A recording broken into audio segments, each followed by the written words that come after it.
Hello students, कैसे हो आप सभी लोग? Welcome back to this amazing channel of ABD भैया। और आज के इस वीडियो में आप लोगों को मैं रिवोल्ट ऑफ 1857 के मिलिट्री कॉजेज के बारे में बताने वाला हूँ। टोटल 5 मिलिट्री कॉजेज बताऊंगा, सारे आपको याद करने हैं एंड अपने नोट्स में अगर लिखना है तो अपने नोट्स में भी आप लिख लेना। और भी बहुत सारे कॉजेज होते हैं, economic causes, religious causes, social causes, इन सभी के लिए भी मैं आगे वीडियोज बनाता रहूँगा। एंड हिस्ट्री, सिविक्स, बाकी जो भी सब्जेक्ट है उनके लिए आप अपना जिम्मेदारी मेरे को सौंप सकते हैं। मैं आपको अपना एज करवा दूंगा। एंड अगर आपको जानना है कि मैं एक साल में कैसे 60% से 90% में गया, तो आपको ये वाली वीडियो जरूर से जाके देखनी चाहिए। तो चलिए शुरू करते हैं। तो सबसे पहला कॉज है जनरल सर्विस एनलिस्टमेंट एक्ट। ये एक्ट आया था 1856 में बाय द ब्रिटिश पार्लियामेंट। अब देखो, इस एक्ट में क्या होता था ना, इस एक्ट के द्वारा इंडियन सोल्जर्स को ओवरसीज भेज दिया जा सकता था। मतलब इंडियन सोल्जर्स को बाहर, इंडिया के बाहर भेजा जाता था काम करने के लिए।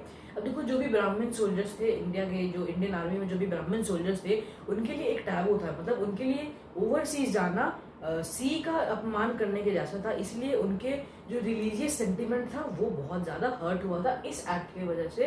एंड ये वाला act one of the most important reasons था रिवोल्ट ऑफ 1857 का। दूसरा पॉइंट है न्यूमेरिकल स्ट्रेंथ। देखो, इंडियन सोल्जर्स का उस वक्त नंबर था 2 लाख और ब्रिटिश सोल्जर्स का नंबर था 40,000।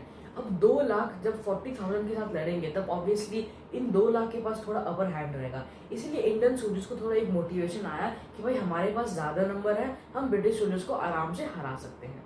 तीसरा पॉइंट है ओथ से रिलेटेड। अब देखो, ओथ में क्या हुआ था ना, जब ब्रिटिश पार्लियामेंट ने जब ओथ का एनेक्सेशन करा तब क्या हुआ ना, जो भी ओथ के सोल्जर्स थे बंगाल आर्मी में, मैक्सिमम सोल्जर्स ओथ के ही थे।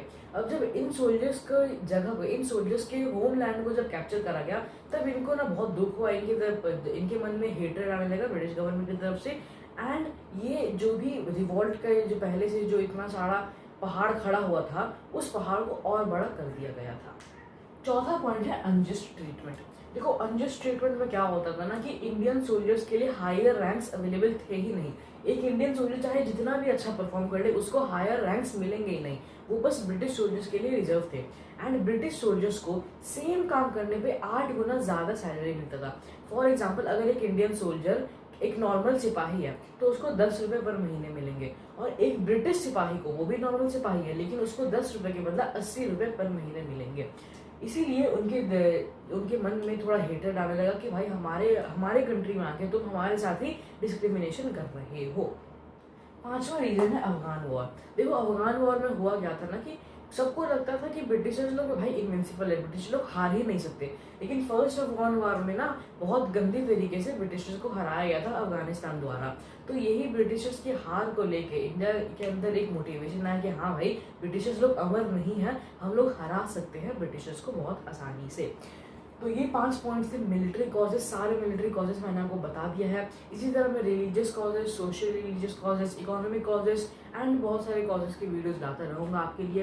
बाकी सारे सब्जेक्ट्स के भी मैं वीडियोस लाता रहूंगा। And I guess that's it for today's. मिलता हूँ आपको अगली वीडियो में। तब तक के लिए जय हिंद, जय भारत।